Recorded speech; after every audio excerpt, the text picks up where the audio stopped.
First of all ఈ కార్యక్రమానికి కారణభూతులైనటువంటి కళావేదిక NTR film awards దాని వెనకాల ఉన్న ప్రతి ఒక్కరికి భువన గారికి, మధు గారికి, తేజు గారికి, అలాగే సక్సెస్ సీను గారికి, అలాగే మన త్రినాథ్ గారికి పేరు పేరుని ఎందుకు చెప్తున్నానంటే వాళ్ళ థాట్ ఇప్పటిది కాదండి.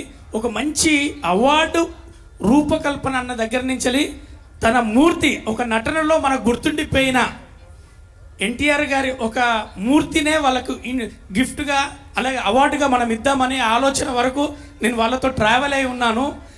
ఆ విధంగా నన్ను ఎంచుకోవడం శ్రీ నందమూరి తారక రామారావు పేరు మీద ఆయన నా ఒడిలో ఈరోజు ఉండడం నేను గర్వంగా ఫీల్ అవుతున్నాను. ఎందుకంటే మొన్ననే భగవంత్ కేసరిలో నందమూరి బాలకృష్ణ గారి సినిమా చేశాక నా జీవితంలో రేటు పెరిగింది. ఇది నా జీవితంలో గర్వంగా చెప్తున్నా. నా రేటు పెరిగిన సినిమా భగవంత్ కేసరి అయింది.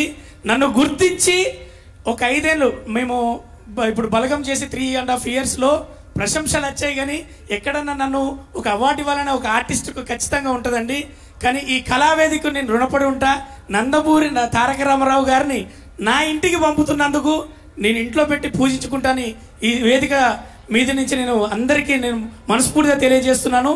అలాగే నాతో పాటు అవార్డు తీసుకున్న ప్రతి ఒక్కరికి, ఇందులో తీసుకున్న ప్రతి ఒక్కరిని వాళ్ళు ఎంత బాగా స్కూట్నీ చేసి వాళ్ళు చూసి చేసుకున్నారో నేను చూశాను. Thank you very much sir.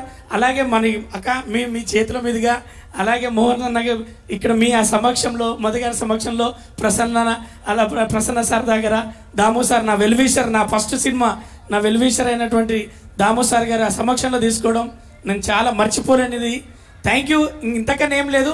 నమ్మినా నమ్మకపోయినా ఒకటి మాత్రం చెప్తా, నేను ఎక్కువ మాట్లాడతానని అందరికీ తెలుసు. కానీ ఎప్పుడు పాడుకుంటానో మా ఆవిడ కూడా తెలియదు. ఎందుకంటే అవకాశాల కోసం తిరిగి నేను ఎప్పుడు పడుకుంటానో కూడా తెలియకుండా నేను పెరుగుతున్న దాంట్లో. ఎందుకంటే 19 సంవత్సరాల నుంచి రామారావు గారు 3:30కే లేచిండట అని 3:30కే అలారం పెట్టుకొని 3 గంటలకే లేచి అదే అలారం మోగిందో లేదో అని చెప్పి 3 గంటలకు అలారం అలవాటు చేసుకొని 19 సంవత్సరాల నుంచి ఒక 120 సినిమాల నా జర్నీలో నా తోడున్నది, నా వెనుక ఉన్నది శివుడు. నాకు టైం నేర్పిన ఆ రామారావు గారి టైం, అలాగే నన్ను నడిపిస్తున్న సూర్యుడు. ఇది ఎప్పటికీ మర్చిపోలేను. నాకు ఖచ్చితంగా రామారావు గారి టైంను పట్టుకొని నడుస్తున్నా. నా టైం బాగుండాలని మీరు అందరూ ఆశీర్వదించాలని మనస్ఫూర్తిగా కోరుకుంటూ ఎక్కువ మాట్లాడినా నేను మీరు రవి ఎప్పటికీ మీ గుండెలో. Love you all.